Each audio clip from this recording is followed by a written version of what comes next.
Ya baik pemirsa TVR Parlemen dimanapun Anda berada, seperti diketahui bahwa hari ini masih terjadi persoalan terkait maraknya peminjaman online dan juga kemudahan akses pay later yang terjadi di masyarakat. Nah ini kemudian menjadi persoalan karena sampai hari ini jumlah utang yang menumpuk yakni sebesar lebih dari 30 triliun. Nah ini kemudian jadi persoalan yang kemudian disoroti Komisi 11 dan ternyata memang OJK selaku pihak yang melakukan otoritas pengawasan sudah melakukan aturan turunan dan memberikan satu juknis yang ketat terhadap pemberian izin dan juga pay later kepada masyarakat dan dengan syarat-syarat yang ditentukan seperti misalnya adanya syarat jumlah usia minimal 18 tahun dan dengan gaji 3 juta. Nah tentu ini menjadi satu hal yang perlu ditanggapi dari DPR dan kami akan membahasnya bersama dengan anggota Komisi 11 DPR yakni Ibu Anies Biarwati. Ibu terima kasih waktunya Bu sudah berbincang dengan kami. Bu terkait dengan aturan OJK ini Bu terkait kemudahan pay later apa sekiranya tanggapan dari Komisi 11 Bu terhadap ini? Ya, saya menyambut baik aturan ini bahwa masyarakat kita tentu tidak boleh dididik untuk konsumtif ya, karena pay later ini kan mendidik masyarakat untuk berhutang sebetulnya. Jadi boleh membeli satu barang tapi uangnya nggak ada, bayarnya nanti begitu. Ini kan sebenarnya mendidik masyarakat untuk berhutang. Konsumtif ya, mendidik masyarakat juga untuk berutang, kemudian untuk konsumtif. Jadi saya kira ini tidak bagus dan saya kira memang harus ada aturan-aturan untuk tidak dengan mudah membuat masyarakat kita menjadi mudah berutang dan sarana-sarana terkait dengan pay later ini sebenarnya sudah kita sering kita suarakan dengan OJK bagaimana menertibkan setiap layanan-layanan ini gitu. Saya kira aturan yang terkait dengan bagaimana membatasi usia 18 tahun, kemudian sudah menikah atau penghasilan harus tidak ini saya dukung ya aturannya supaya lebih selektif lagi siapa-siapa yang bisa menggunakan aturan supaya bisa membayar. Bagaimanapun utang itu akan memberatkan masyarakat.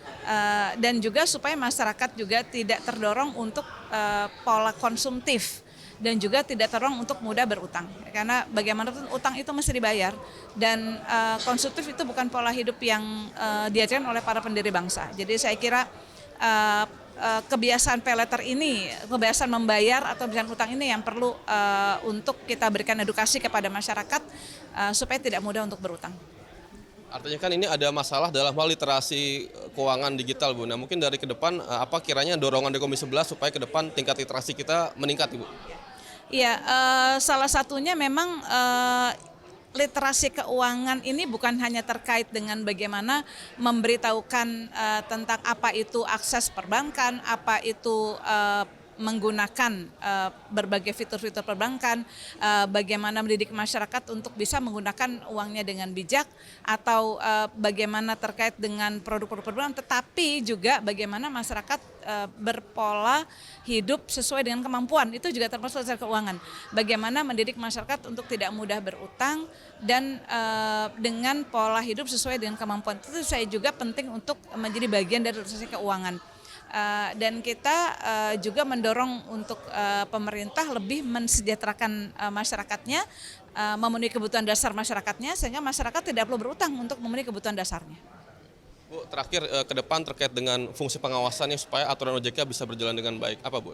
Iya, Komisi 11 ini bermitra dengan OJK dan tentu saja kita punya fungsi pengawasan yang melekat dengan mitra-mitra kerja kita termasuk dengan OJK. Dan pada setiap rapat-rapat yang diselenggarakan oleh Komisi 11 tentu ini menjadi bagian yang akan kita awasi secara langsung terkait dengan peraturan-peraturan dikeluarkan OJK. Apapun itu termasuk juga apa yang sudah dikeluarkan OJK berupa POJK ini. Baik, Bu Anies terima kasih atas berbincang dengan kami Bu. Ya, Selamat bertugas kembali Bu. Ya baik pemirsa, demikian wawancara kami dengan anggota Komisi 11 DPR Ibu Anies Biarwati dan tadi disampaikan bahwa Komisi 11 mendukung adanya rencana atau penerbitan aturan baru dari OJK ini berkenaan dengan ada pembatasan dan juga limitasi yang ketat bagi pemberian izin pay later bagi masyarakat karena memang dampaknya cukup besar dan kita tahu bahwa jumlah utang yang menumpuk itu mencapai 30 triliun dan ternyata ini jadi beban yang harus dirasakan masyarakat akibat dari rendahnya literasi keuangan dan juga tingginya inklusi keuangan yang ada hari ini. Nah pemirsa, demikian yang dapat kami laporkan langsung dari gedung DPR RI Senayan Jakarta. Kami kembalikan ke rekan kami di studio.